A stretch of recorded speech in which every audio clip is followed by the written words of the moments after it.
ఇక్కడ గద్వాల్ బ్రిడ్జ్ నుంచి వెళ్తున్నాం. ఇక్కడ గద్వాల్ బ్రిడ్జ్ అనేది క్లియర్గా చూపిస్తాను. అక్కడ బ్రిడ్జ్ అనేది ఊగుతుంది. సైన్స్ ప్రకారం కొద్దిగా ఊగొచ్చంట. ఇక్కడ సైన్స్ ప్రకారం బ్రిడ్జ్ ఊగొచ్చు, కొద్దిగా ఊగొచ్చు, ఎక్కువ ఊగకూడదు. మళ్ళీ ఎక్కువనే ఊగుతున్నట్టుగా కనపడుతుంది. అలా వాళ్ళు గవర్నమెంట్ వాళ్ళు చూసుకొని వేసింటారు రోడ్ అని నేను అనుకుంటున్నా. ఇక్కడైతే బ్రిడ్జ్ దగ్గరకు వచ్చింది, చూపించాలి. చూడండి గద్వాల్ బ్రిడ్జ్ ఎంత ఉందో చక్కగా. ఇక్కడ చూడండి పిల్లగాడు ఎలా ఫోన్ వాడుతున్నాడు. బాబు బాబు ఇక్కడ ఎలా ఉందో ఇక్కడ కొద్దిగా మంచిగా చేశారు రోడ్ని రీసెంట్గా. ఇక్కడ లైట్లు ఇంకా వెలుగుతున్నాయి. ఇప్పుడు టైం వచ్చేసి దాదాపుగా 6:30 7 అవుతుందని చెప్పుకోవచ్చు. 7:30 అవుతుందంట టైం. ఇక్కడ టర్నీల కాడ జాగ్రత్తగా ఉండాలి. ఒకప్పుడు కోళ్ళ బండి అవతల పడింది కొద్దిగా కొత్తగా ఉన్నప్పుడే. ఇక్కడ అప్పుడు వెహికల్స్ ఏం తిరగట్లేదు, కొత్తగా స్టార్ట్ చేశారు గద్వాల్ బ్రిడ్జ్. ఆ టైంలోనే ఇక్కడ బ్రిడ్జ్ అనేది ఇక్కడ కోళ్ళ వెహికల్ అనేది కింద పడిపోయింది, లారీ అని చెప్పుకోవచ్చు. ఇక్కడ మున్సిపల్ వర్కర్స్ చూడండి ఎలా వర్క్ చేస్తున్నారో, ఊడుస్తున్నారు. ఇక్కడ మెయిన్ రోడ్ల పైన ఊడుస్తారు, లోపల గల్లీలో ఎవరు అడగారు అన్నట్టు వదిలిపెడతారు. వీళ్ళు కలెక్టర్లు, ఇక్కడ పెద్ద పెద్ద లీడర్స్ వీళ్ళందరూ వాళ్ళ ఇంటికాడ క్లియర్గా ఊడుస్తారని అనుకుంటారు, ఊడుస్తారు కూడా. ఇలా చూస్తే మన ఇంటి కాడ ఊడుస్తారు, మనం ఏం సాధించలేమని ఒక అర్థం అది. ఇక్కడ కింద రైలు వెళ్ళడానికి ఎలా ఉందో చూడండి, రైల్వే ట్రాక్ కింద. ఇక్కడ మనకు బ్రిడ్జ్ అనేది పైకి వచ్చింది అంటే ఇలా వెహికల్స్ అనేటివి వెళ్ళడానికి ఇక్కడ బ్రిడ్జ్, గద్వాల్ బ్రిడ్జ్ ఏర్పాటు చేసినారు. ఇక్కడ అంబులెన్స్ కూడా వెళ్తుంది, ఎవరో ఎమర్జెన్సీ ఉన్నట్టుగా ఉంది. ఇట్లా స్ట్రైట్గా వెళ్తే మనకు కర్నూలు వస్తుందని చెప్పుకోవచ్చు. ఇక్కడ ఏదైనా వైద్యము, ఏదైనా పెద్ద పెద్ద వ్యాపారాలు అంటే కర్నూలునే జరుగుతున్నాయి. ఇక్కడ గద్వాల్ అంతా డెవలప్ చేస్తే హైదరాబాద్ని మించిపోతే ఒక వేరేలాగా ఉంటుంది. ఈ ప్రయత్నాలు కూడా చేయాలి ఎవరో ఒకరు. ఇప్పుడు గద్వాల్ అంటే హైదరాబాద్తో పోటీ పడాలి. ఇక్కడ కలెక్టర్ ఆఫీసు లోపలికి వెళ్ళనిస్తారేమో చూద్దాం. ఇక్కడ వాచ్మెన్ అయితే లేడు, సరదాగా అలా వెళ్ళొచ్చు మనం.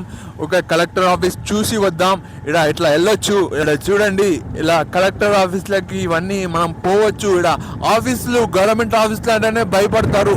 ఇక్కడ ఏమనంటే లంచము, ఏమనంటే పోలీసులు అని గుర్తుకొస్తారు. కానీ ఇక్కడ మనం అధికారం ఉంది, మనం మంచిగా వెళ్ళొచ్చు. జనాలు వెళ్ళి అక్కడ ఏదైనా ఇబ్బందులు ఉంటే చెప్పుకోవచ్చు. ఇక్కడ ఎస్పీ ఆఫీస్ కూడా ఉంది, చాలా చక్కగా ఉందని చెప్పుకోవచ్చు. ఎస్పీ ఆఫీస్ వచ్చేసి ఒక బంగ్లా లాగా, రాజు బంగ్లా లాగా ఉందని చెప్పుకోవచ్చు. చూడండి ఇక్కడ ఎస్పీ ఆఫీస్ చాలా హైలైట్గా ఉందని చెప్పుకోవచ్చు. సపరేట్గా జిల్లా పోలీస్ కార్యాలయం జోగులాంబ గద్వాల్ అని ఉంది. చూడండి అప్పుడు కేసీఆర్ టైంలో ఎలా కట్టించాడో. ఇప్పుడు ఎవరినైనా మంచి పని చేస్తే మంచి పని చేశారనే చెప్పుకోవాలి. వాళ్ళు అవినీతి చేశారని కూడా వాళ్ళ పైన ఆరోపణలు ఉన్నాయి. ఇక్కడ రేవంత్ రెడ్డి గారు కూడా కొన్ని పనులు మంచివే చేయడానికి చూస్తున్నారు. అప్పట్లో వైఎస్ఆర్ గారు కానీ, ఒకప్పుడు ఎన్టీఆర్ గారు కానీ, చాలా వరకు కొత్త లీడర్స్ వచ్చారంటే ఎన్టీఆర్ గారే కారణం అని చెప్పుకోవచ్చు. ఇలా ఒక్కొక్క లీడర్ ఒక్కొక్క ప్రత్యేకత ఉందని చెప్పుకోవచ్చు. చూడండి ఎంత చక్కగా ఉందో. ఇక్కడ ఏమీ రాకుండా, అందుకే చెప్తారు పెద్దలు మంచి ఎస్పీ కలెక్టర్ జాబ్లు కొట్టాలని. మనకేమో మైండ్లు పనిచేయవు ఆ టైంలో. ఇప్పుడు వీళ్ళవి చూస్తే వసతులు, మనం ఇక్కడ పోయి ఇక్కడ బయట నిలబడితే ఎంత బాగా అనిపిస్తుంది. ఏదైనా ఎమర్జెన్సీ ఉందంటే మనకు చాలా బాధ అనిపిస్తుంది. వీళ్ళని కలవాలంటే చాలా ఇబ్బంది అవుతుంది. ఒక్కొక్కసారి ఒక ఎంఆర్ఓ కలవడానికే చాలా టైం పట్టింది ఎమర్జెన్సీ టైంలో. చూడండి రోడ్డు వసతి కూడా చాలా చక్కగా ఉందని చెప్పుకోవచ్చు. వెహికల్స్ చాలా మంచిగా వస్తాయి. వీళ్ళకు ఎస్పీలకు, కలెక్టర్ ఆఫీస్ మరియు కలెక్టర్ గారికి అక్కడ పనిచేసే వాళ్ళకి చాలా మంచి వసతులు ఉన్నాయని చెప్పుకోవచ్చు. ఇక్కడ గద్వాల్ ఒక జిల్లా అయిందంటే చాలా హ్యాపీగా ఉంది. ఇక్కడ చాలా మంది జాబ్స్ కూడా వచ్చాయి కొత్త వాళ్ళకి. చెప్పుకుంటూ పోతే చాలా ఉన్నాయి. ఒకరిని పొగడట్లేదు, ఇక్కడ జరిగినది చెప్తున్నా. ఇక్కడ కలెక్టర్ ఆఫీస్ ఎలా ఉందో చూడండి, చాలా పెద్దగా ఉంది. ఇక్కడ కలెక్టర్కి సంబంధించిన వ్యక్తులందరూ అతని కింద పనిచేసే వాళ్ళు ఇక్కడ ఉన్నారని చెప్పుకోవచ్చు. ఇక్కడ జెండా చూడండి, చాలా పెద్ద జెండా. ఇక్కడ దేశం గుర్తు వచ్చేటట్టుగా పెట్టారు. కానీ ఇక్కడ లోపల వెళ్తే తిప్పించుకుంటారు వీళ్ళని. అంత ఈజీగా నేనైతే ఇక్కడ కింద ఉన్న వాళ్ళని అయితే నమ్మట్లేదు. మళ్ళీ కలెక్టర్ గారు, ఎస్పీ గారు ఏమన్నా మంచిగా ఉంటారేమో నాకైతే తెలియదు.